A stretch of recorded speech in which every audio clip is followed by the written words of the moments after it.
অফিসে বড় বাবু, লোকটি বড় শান্ত, তার যে এমন মাথায় ব্যামো কেউ কখনো জানতো?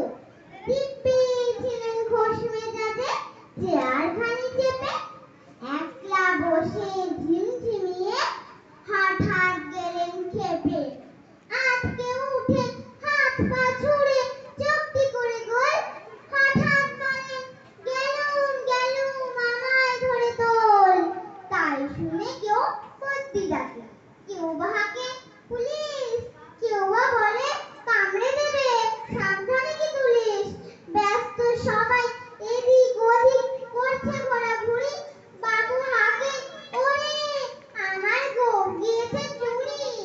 গোঁফ হারানো আজব কথা, তাই কি হয় সত্যি? গভীরা তো তেমনি আছে বনেনি এক রত্তি। সবাই তাকে বুঝিয়ে বলে সামনে ধরে আয় না, মোটেও কেউ হয়নি চুরি, কখনো তা হয় না।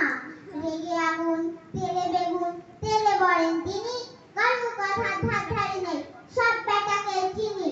নোংরা ঝাঁটা ভাঙা ছাটা বিচ্ছুরি আর ময়লা, এমন গোঁফ তো রাখতো জানে শ্যাম বাবুদের গয়না। এ গোঁফ যদি আমার বলিস করবো তোদের জবাই, এই না বলে জরিমানা করলেন তিনি সবাই। ভীষণ রেগে ভীষণ খেয়ে দিলেন লিখে খাতায়, কাউকে বেশি লাই দিতে নেই সবাই চড়ে মাথায়। অফিসের এই বাদরগুলো মাথায় খালি গোবর, বন্ধুরা যে কোথায় গেল কেউ রাখে না খবর।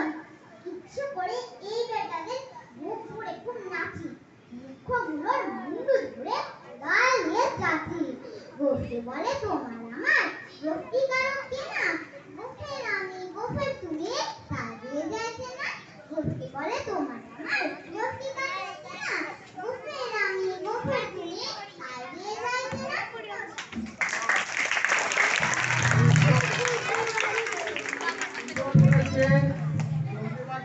ধন্যবাদ, অনেক অনেক ধন্যবাদ।